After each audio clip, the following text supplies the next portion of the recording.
철학이라는 학문이 다루는 주제가 한두 가지가 아니지만 그중에 대표적인 것을 꼽자면 이거가 될 겁니다. 진리란 무엇인가? 나라는 존재는 도대체 무엇인가? 왜 세상은 아무것도 없지 않고 이렇게 뭔가가 있는가? 그리고 우리는 어떻게 해야지, 인간은 어떻게 해야지 잘 사는 걸까? 뭐 하나 만만한 게 없지요. 그렇다고 뭘 하나 꽉 붙잡고 죽을 때까지 판다고 해가지고 딱히 뾰족한 답이 나오는 것도 아니에요. 다행스러운 건 굳이 이런 질문 던지지 않는다고 해서 또 매일매일 살아가는데 곤란할 것도 하나 없다는 겁니다. 어떻게 보면 철학이라는 거, 철학이 던지는 질문이라는 거, 팔자 좋은 사람들이 하는 일이기도 합니다. 그래서 그런지 철학자들 보면 나름 다 먹고 사는데 별 걱정 없었던 사람들이 대부분입니다. 스피노자 같이 고생한 사람도 있지만요.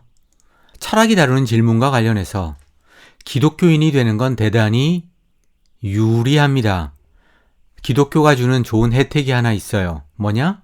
철학자라면 죽을 때까지 고민해도 답을 찾지 못하는 걸 이미 다 답을 알고 있다고 생각하거든요. 진리가 뭐냐고?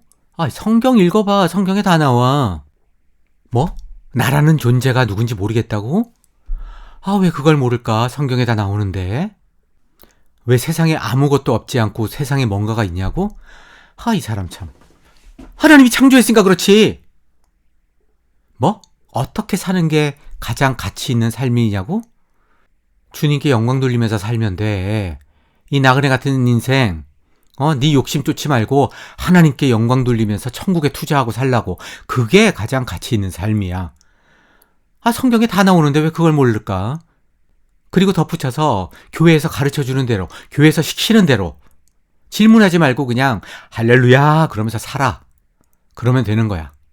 한때 서구 역사에서 정말로 이랬던 시절이 있습니다. 소위 말하는 스콜라 철학이라고 하죠. 철학은 신학의 하녀다. 이러면서 진짜 그때는 고민할 게 없었어요. 모든 게 다 그냥 이미 다 답이 나와 있으니까. 철학이라는 게 필요가 없습니다. 고작해야 야훼의 존재를 어떻게 하면 좀 더 확실하게 증명할까 하면서 안셀무스니 존재론적 증명, 토마스 아퀴나스 해가지고 목적론적인 증명 이런 소리나 떠들던 때가 있었어요. 어떤 의미에서 보면 21세기를 산다고 해도 기독교인은 당시의 중세와 똑같은 사고방식, 그 사고 수준으로 살고 있습니다. 나도 그랬고요. 지금도 기억을 합니다. 오래전에 이제 대학에 막 들어갔을 때 교회 대학부에 딱 갔잖아요. 그때 아주 친하게 지낸 선배가 있습니다. 그 사람이 나보다 2년 선배였는데 철학과를 다니고 있었어요. 그때 내 머리에 딱 들었던 생각을 지금도 기억해요. 뭐하러 철학과를 들어갔지? 똑똑한 사람이? 모든 진리는 성경에 다 있는데 왜 인간들이 머리 싸매고 쓸데없이 헛소리 늘어놓은 거를 공부하자고 그 비싼 등록금 주고 4년씩이나 배운다는 거지? 그 선배한테는 한 번도 그런 얘기를 한 적이 없지만 그렇게 생각했습니다. 철학과 인간의 지혜, 가장 쓸데없는 거라고 생각했어요. 골치 아픈 문제에 대해서 다 답을 가지고 있다. 이렇게 생각하고 사는 게 기독교인으로서 장점이라고 할 수 있겠죠. 그거 외에도 또 좋은 점이 있죠. 기독교인으로 사는 건. 세상의 어려운 문제에 대해서 그냥 하나님이 알아서 하시면 되지. 하나님이 다 알아서 하나님이 그러면 됩니다. 머리 아플 필요가 없어요. 그냥 다 갖다 붙이면 됩니다. 내가 책에서 정말로 자주 하는 말인데 코에 걸면 코걸이, 귀에 걸면 귀걸이에요. 아주 오래전 얘기입니다. 미국에서 살 때인데 그때 우리 딸이 초등학교 다닐 때예요. 아침마다 가능할 때는 내가 학교에 데려다 줬습니다. 한 번은 걔가 묻더라고요. 4학년, 5학년 정도 됐을 때인 것 같은데 월요일이었어요. 아빠, 노아의 방주 말이에요. 거기 동물들은 그 오랜 시간 동안 어떻게 안 죽고 살았어요? 거의 사자나 호랑이나 이런 것들은, 이런 동물은 다 고기 먹어야 되는데 냉장고가 있는 것도 아니고 다 고기 썩고 막 그럴 텐데 어떻게 살았어요? 애들이 그냥 재밌어서 하는 질문이 아니라 딱 그냥 보기에도 걔가 진지하게 되게 오래 고민하다가 얘기를 꺼낸 게 역력하더라고요. 아마 그 전날 교회에서 그 얘기를 들었을 수도 있어요. 그리고는 집에 와서 아마 곰곰이 고민을 했겠죠? 똑똑한 애였으니까. 그리고 어릴 때는 또 아빠가 모든 어려운 질문에 다 답을 가지고 있다고 생각하잖아요. 또 지가 보기에도 지 아빠가 집에서 책도 많이 읽고 하니까. 그때 이렇게 대답했습니다. 은혜야, 하나님이 전능하시잖아. 하나님이 다 알아서 하셨지. 하나님한테 그 동물들 먹이는 게 뭐가 어려웠겠니? 하나님이 못하시는 게 없는데. 그렇게 대답하면서 내가 이상하다고 생각하지 않았어요. 정말로 그렇다고 생각했으니까. 그런데 그때 이제 봤던 애 표정은 이제 나한테 이렇게 되게 강하게 남아있죠. 뭐냐? 되게 실망한 표정? 아마 교회에서도 똑같은 대답을 들었겠죠. 그래도 아빠라면 좀 더 다른 대답이 나올 줄 알았는데 사실상 하나마나한 대답을 들으니까 실망했지만 그거를 표현하지는 못하는 어떤 그런 표정. 그 애가 그 뒤로는 나한테 성경 관련해가지고 물어본 적이 없습니다. 20년도 더 된 얘기인데 그때는 내가 그렇게밖에 대답할 수 없었어요. 그거 외에 다른 생각은 할 수가 없었으니까. 아니 애초에 노아의 홍수라는 게 말이나 돼? 아니 방주에 있는 동물들 다 그렇게 알아서 먹이고 그 정도면 아니 애초에 뭐하러 다 사람을 싸그리 죽여? 그냥 사람 마음을 변화시키든지 뭔지 해가지고 좋은 방법을 생각하지. 이런 식의 생각도 머리에 들지 않았고 들 수도 없었고. 아니 노아의 홍수는 뭐하러 생긴 거야? 그렇게 해가지고 다 죽이고 나서 뭐가 달라졌어? 세상 똑같잖아. 똑같이 인간은 타락하고 더럽고 그래가지고 지금 뭐가 달라? 그때 죽은 놈들만 불쌍하네? 그런 생각도 머리에 드는 거는 상상. 모든 대답은 하나님이 알아서 하셨지. 어려운 질문이 나올 때마다 아유 하나님께서 숨겨진 뜻이 있겠지. 그러면은 그냥 엔드 오브 스토리입니다. 그랬어요. 그리고 그게 하나도 이상하지 않았습니다. 애초에 감옥에서 태어난 사람이 감옥 밖의 자유를 그리워하겠어요? 뭔지 모르는데. 애초에 탄광에서 태어난 애가 맑은 공기를 갈망하겠어요? 그게 뭔지 모르는데. 장님으로 태어난 사람이 안 보여서 답답할까요? 빨간색을 궁금해할까요? 뭔지 모르는데. 지금 되돌아보면 그렇습니다. 그런 답을 하면서도 아무렇지도 않았던 나 자신. 그리고 대부분의 기독교인이 그렇죠. 그런 사람들은 지금도 사실상 중세시대 스콜라 철학이 지배하던 그때를 살고 있어요. 고민할 게 없습니다. 굳이 타임머신 타고 옛날 가고 싶어 할 필요 없어요. 자기 안에 21세기와 중세가 공존하고 있거든요. 그리고 그렇게 내 속에 중세가 살아있다고 해서 특별히 손해나는 거 없잖아요. 무슨 사는데 지장 있는 거 아니잖아요. 그렇다고 다른 일상생활에서까지 그렇게 생각한다 그러면 문제지만 일상생활 가서는 21세기 인답게 살거든요. 나도 그 당시에 마이크로소프트 다니고 IBM 출장 가고 수많은 좋은 회사 다니면서 그때는 정상인으로 생각하죠. 회사 생활하면서 아유 하나님께서 다 알아서 하셨는데 노아의 홍수 뭐가 문제야? 이런 사고방식으로 어떻게 삽니까? 그거는 종교에 한해서만 그런 거니까. 그러니까 내 안에 중세시대와 21세기가 공존해도 적절하게 이렇게 선을 그어서 이분화시켜서 살고 있으니까 겉으로 봐서는 기독교인 하나도 이상할 게 없죠. 우리가 지금 살펴보고 있는 마태복음 2장 예수의 탄생 이야기, 사실상 지난 시간에도 잠깐 얘기했지만 노아의 홍수에 버금갈 정도로 황당무계한 이야기입니다. 그런데 이런 이야기를 역사로 받아들이면서도 아무렇지도 않아요. 기독교인으로 살아가면 그게 가능합니다. 나도 40년간 그랬고 하나도 이상하지 않습니다. 그런데 이 이야기가 이상하게 느껴지고 이 이야기 속에 숨겨져 있는 평생 교회를 다녀도 결코 알 수 없는 이제 앞으로 하나하나 내가 여러분에게 소개하려고 하는 그 내용을 들으면서 이거 뭐지? 이랬단 말이야? 이런 걸 깨닫게 되면, 알게 되면 세상이 달라지죠. 마태복음 2장의 탄생 스토리가 사실상 예수 탄생 스토리가 아니라 나의 탄생 스토리가 될 수도 있습니다. 내가 진짜 새롭게 태어나도록 만드는 스토리가 될 수 있어요. 아니, 그런 스토리가 될 겁니다. 마태복음 2장에 나오는 별, 예수가 태어난 집을 비췄다는 별, 그 별이 예수를 비추는 게 아니라 나의 새로운 인생, 새롭게 태어난 나를 비추는 별이 될 겁니다. 솔직히 지금 좀 고민을 하나 얘기를 하자면, 여러분 중에 내가 작년에 낸 책 유다 컨스피러시라고 있습니다. 가룟 유다에 대한 책인데, 그 책을 어떻게 쓰게 됐냐면, 그 당시에 진리해부라는 이렇게 유튜브를 하고 있었어요. 이렇게 얼굴을 보면서 이렇게 얘기하는 게 아니라 미리 이렇게 원고로 스크립트를 만들어 놓고 이제 그거를 그냥 읽는 거였어요. 진리해부 내용 중 하나로 가룟 유다를 다루자라고 생각했습니다. 애초에 구상은 그거였어요. 그래서 이렇게 내용을 이렇게 준비하다 보니까 이게 너무 방대한 거예요. 그래가지고 이거는 뭐 유튜브에서 이렇게 뭐 20분 30분 떠들어서 될 내용이 아니더라고요. 그래서 깨끗하게 포기하고 책으로 쓴 겁니다. 그런데 사실 지금 그때하고 똑같아요. 마태복음 2장 이게 처음에 내가 생각했던 거하고는 비교도 안 될 정도로 공부해야 될 게 많습니다. 당장 이거 천문학부터 해야 되고 너무 이게 많아요. 아니, 이 문제와 관련해 가지고 그토록 많은 기독교인들이 발버둥을 쳤는지 몰랐어요. 그러다 보니까 이게 도대체 얼마나 오래 다뤄야 될지도 모르겠는데, 또 그래도 지난 시간에 또 호기롭게 약속까지 했잖아요. 이거는 공수표 안 날리겠다고.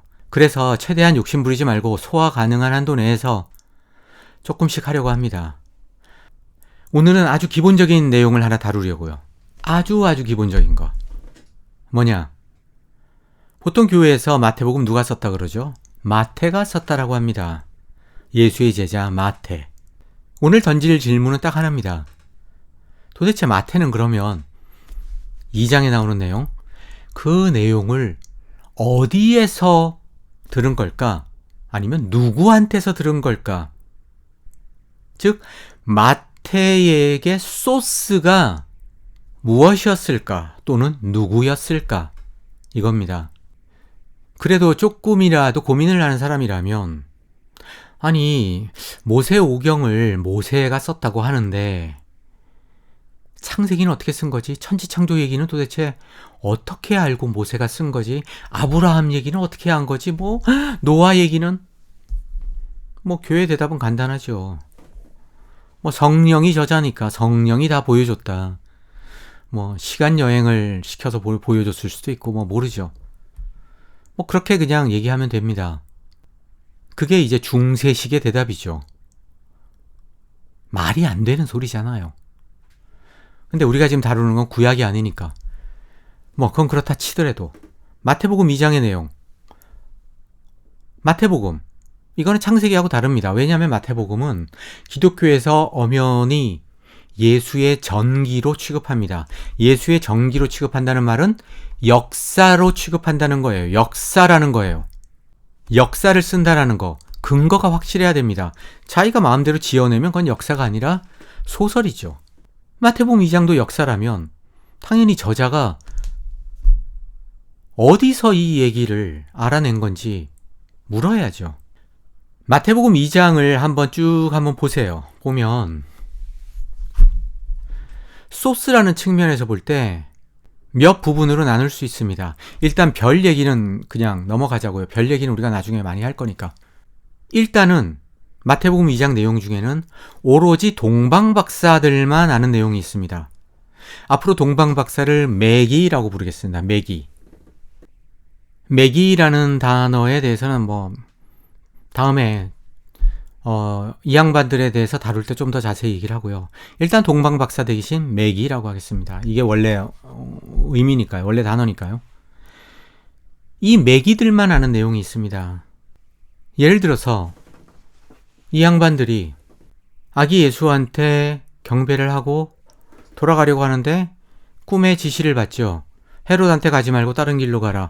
이런 내용은 그 매기들 말고 모르죠. 두 번째로 매기하고 헤롯 왕만 아는 내용이 있습니다. 둘이 나눈 내용이 있잖아요.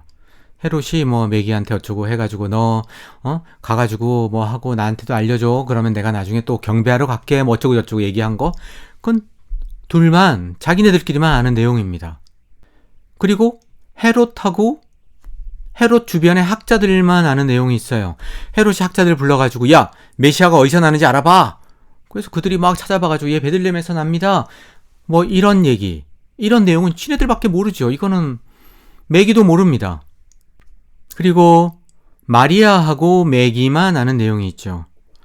뭐 매기들이 와가지고 이렇게 예물을 바쳤잖아요. 그거는 마리아하고 지네들만 아는 거죠. 뭘 받았는지, 주고받았는지. 그리고 굳이 뭐 하나 더 덧붙이자면 헤롯만 아는 내용이 있겠죠.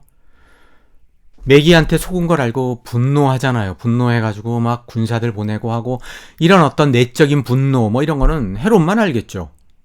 그러니까 마태복음 2장 별로 길지 않지만 여기에 나오는 내용을 저자가 다 알기 위해서는 조사해야 될 대상이 만만치 않습니다. 뭐 별 빼더라도 뭐 별은 뭐 그래 온 세가 다 알았다 치자고요. 이렇게 말을 할 수는 있어요. 어떻게? 마태라고 치자고요. 마태가 매기를 찾아가서 조사를 했다. 그러니까 당연히 매기만 아는 내용은 뭐 당연히 아는 거고 헤롯 왕만 아는 내용은 그럼 매기가 어떻게 알았냐? 헤롯이 얘기해줬다. 헤롯이 나한테 이런 얘기 해줬어요. 헤롯이 뭐 어쩌고 저쩌고 해서 아 그렇습니까? 그러면 매기만 인터뷰해도 상당히 거의 한 90% 내용은 다 가져올 수가 있습니다. 맨 마지막에 뭐 헤롯이 뭐 열받아가지고 막 군사 보내고 한 이런 것만 빼면. 또 하나 가능한 게 있죠. 마리아만 인터뷰를 했다. 그럼 마리아는 그 내용을 어떻게 다 알았냐? 매기가 얘기를 해준 거죠. 메리가 마리아랑 있으면서 뭐 그냥 속닥속닥 하면서 마리아한테 아유 아주머니 저기 뭐 우리가 헤롯하고 있을 때 헤롯이 막 이런 얘기를 해줬어요. 이랬답니다. 막 그래가지고 뭐 막 그 책을 보니까 뭐 베들레헴에서 나온다고 해가지고 했는데 어쩌고 저쩌고 하면서 매기가 고주알 미주알 마리아한테 얘기를 했다는 거예요. 그래서 마리아가 다 알고 있다가 나중에 마태복음 저자한테 얘기를 해줬다. 심지어 매기가 뭐 꿈에 나왔는지 뭐 나왔는지 해가지고 나중에 무슨 계시를 받고 나서도 마리아한테 쪼르르 찾아가가지고 아이고 마리아 아주머니 우리가 지금 꿈에 계시를 받았어요. 헤롯한테 가지 말고 이렇게 다른 길로 가라고 하는데 그것까지 그냥 참고하세요. 알고 계세요? 이렇게 마리아한테 다 얘기를 해줬기 때문에 마리아가 마태복음 저자에게 알려줬다. 이렇게 생각할 수 있죠. 마태복음이 정말 역사라면 마태복음 저자가 정말로 인터뷰를 해서 알아낸 거라면 아마도 매기는 파르티아 제국의 아마 뭐 사제였거나 뭐 그럴 겁니다. 파르티아 제국까지 찾아가서 누군지도 모르는 사람을 그냥 막 찾아가지고 인터뷰를 하거나 아니면은 마리아와 인터뷰를 하거나 그렇게 해서 한 7, 80% 정도는 확보하고 헤롯의 어떤 심적인 부분 뭐 이런 것까지는 뭐 추측했다. 아유, 뭐, 그 정도까지는 이해할 수 있죠. 그런데, 마태복음 저자가 파르티아 제국을 찾아가가지고, 누군지도 모르는 매기를 찾아서 인터뷰를 했다. 말이 안 되죠. 그러니까, 그나마 가능성이 있는 건 뭘까요? 마리아와 인터뷰했다. 마리아와 인터뷰를 했는데 이 모든 얘기를 알려면, 아까 얘기한 대로, 매기가 마리아한테 미주알, 고주알 다 얘기를 해줬었다. 그래서 마리아가 그거를 딱 마음속에 담고 있다가 마태복음 저자한테 알려줬다. 이 가능성밖에 없습니다. 이게 사실상 뭐 거의 유일한 가능성이에요. 창세기 천지창조를 모세한테 기적적으로 알려준 방식으로 성령이 저자한테 다 알려줬다. 이런 식으로 말하지 않을 거라면 말입니다. 그런데 마리아로부터 들었다라고 인정하고 넘어가기엔 또 하나의 문제점이 있죠. 마태복음의 저작식입니다. 마태복음은 아무리 빨라도 서기 70년 지나서 나왔어요. 왜냐하면 마태복음에 예루살렘 성전이 무너지는 얘기가 나오니까 그거를 예언이라는 형태를 빌어서 예수의 입에 담았으니까 마태복음 저자는 예루살렘이 무너진 걸 알았습니다. 서기 70년이라고 하면 최대한 빨리 해서 서기 70년, 71년에 썼다고 하면 예수가 태어난 게 우리가 뭐 다음 시간에든 뭐 다음에 알아보겠지만 BC 4년 아니 BC 5년 아니면 6년입니다. 예수가 태어난 건. BC 5년이라고 치면 마리아가 15살에 예수를 낳았다고 치자고요. 그럼 마리아는 출생일이 언제냐? 출생 연도가 BC 20년입니다. BC 20년이면 예루살렘이 무너졌을 때 마리아의 나이가 90이에요. 90이 된 마리아를 만나서 마태복음 저자가 인터뷰를 해서 적었다. 그게 아니라면 방법은 뭐가 있을까요? 예수가 죽은 게 서기 한 30년이라고 치면 그땐 이미 마리아는 50이 넘었죠. 예수가 죽고 나서 예수가 올 줄 알았는데 안 오니까 예수의 전기를 써야 되겠다 해가지고 다음에 써야지 일단 인터뷰는 해놓자. 마리아가 언제 죽을지 모르니까 인터뷰 해놔야지 해서 인터뷰 미리 했다고 치자고요. 그럼 서기 한 40년쯤 해가지고 마리아가 한 60? 환갑 나이 됐을 때 인터뷰 해놨다가 나중에 썼다. 이게 말이 될까요? 그 당시에 무슨 메모가 있는 것도 아니고 수첩이 있는 것도 아니고 녹음을 하는 것도 아니고 연필이나 붓을 들고 다니면서 하는 것도 아니고 그 당시 불가능한 얘기죠. 마리아가 아닌 매기를 찾아서 인터뷰했다라는 건 더 말이 안 되죠. 매기가 예수를 만나러 온 게 한 40살로 치자고요. 40살. 그러면은 예루살렘이 멸망했을 때는 매기가 나이가 어떻게 되나? 120살, 130살 되는데 이건 말도 안 되고. 예수가 죽고 난 직후에 저기 파르티아 저쪽으로 가가지고 매기를 찾아서 인터뷰를 했을 때 그때는 그 매기가 그러면 한 90살 됐을 텐데 말이 안 됩니다. 그런데 더 문제는 마태복음은 사실상 거의 2세기가 돼서 저술된 게 맞습니다. 왜냐하면 마태복음은 요세푸스가 쓴 유대 고대사를 참조한 게 역력해요. 유대 고대사가 언제 발간되었냐? 서기 98년에서 100년 사이에요. 그러니까 아무리 빨라도 98년에 이게 썼다고 해도 그러니까 고대 유대사가 나오고 그거를 읽은 마태복음 저자가 거기에서 일부분을 참조해서 마태복음을 썼는데 그럼 마리아가 몇 살입니까? 살아있으면 120살, 매기는 한 150살. 앞으로 하나하나 자세히 따져보겠지만 이렇게 개괄적으로 소스라는 측면에서만 봐도 마태복음 2장은 역사가 될 수가 없습니다. 그냥 뭐죠? 누군가가 전지적 작가 시점에서 쓴 겁니다. 그냥 머리에서 나오는 대로 쓴 거예요. 그러면 왜 별을 넣고 왜 헤롯을 넣고 왜 매기를 넣고 이런 거는 이제 우리가 알아볼 겁니다. 모든 스토리 뒤에는 동기가 숨어 있으니까요. 사실 복음서는 교회에서는 당연히 무슨 증언을 바탕으로 했다. 베드로가 알려준 거다. 어쩌다 이런 얘기를 하지만 처음부터 끝까지 전지적 작가 시점에서 자신이 원하는 얘기를 한 겁니다. 그런 증거가 여러 가지가 있죠. 그 중에 몇 가지만 봐도 전에 진리예보 할 때도 얘기했는데 예수가 혼자 기도할 때 이 잔을 나 마시기 싫습니다. 좀 안 마시게 좀 해주세요. 막 기도할 때 그걸 들은 사람이 없잖아요. 어떻게 듣고 썼을까요? 나중에 부활한 예수가 이렇게 나 그때 사실은 기도할 때 이 잔 내가 마시기 싫다고 얘기했다? 몰랐지? 그때 너무너무 괴롭더라고. 그래서 도저히 못 마시겠다고 얘기했어. 그런데도 마시라고 하잖아. 그래서 어쩔 수 없이 마셨지 그랬더니 이렇게 살아났네? 이렇게 얘기해 줬다? 이 말이 됩니까? 전지적 시점에서 쓴 거예요. 누군가가 그냥 하면서. 그래서 겟세마네 기도가 탄생한 거고 그 유명한 그림이 나온 거 아닙니까? 또 요한복음 보면 예수가 빌라도하고 아주 꽤 심도 있는 대화를 나누잖아요. 그거를 어떻게 알지요? 요한이? 나중에 빌라도가 회개하고 나서 요한 찾아와가지고 사실은 나 그때 예수님하고 얘기할 때 이런 얘기했었어 이럴까요? 아니면 또 예수가 부활해가지고 나 사실은 말이야 그때 빌라도하고 이런 얘기를 했었는데 하고 알려준 건가요? 말이 안 되잖아요. 전지적 시점에서 다 쓴 겁니다. 그러니까 복음서는 다 처음부터 끝까지 4명의 누군지도 모르는 저자가 각기 자기의 필요에 따라서 전지적 작가 시점으로 쓴 겁니다. 그 중에서도 마태복음 2장 예수의 탄생 이야기는 그 전지적 작가 시점을 가장 극명하게 드러내고 있죠. 자, 앞으로 몇 번이 더 될지 모르겠지만 마태복음 2장의 이야기가 앞에서 얘기했다시피 우리의 탄생 스토리가 되었으면 좋겠습니다. 그래서 마태복음 2장에 등장하는 베들레헴의 별이 새로운 탄생, 새로운 삶을 시작하는 나를 비추는 별이 되기를 바랍니다. 오늘도 긴 시간 들어주셔서 고맙습니다. 다음 시간에 헤롯이 될지 아니면 매기가 될지 모르겠는데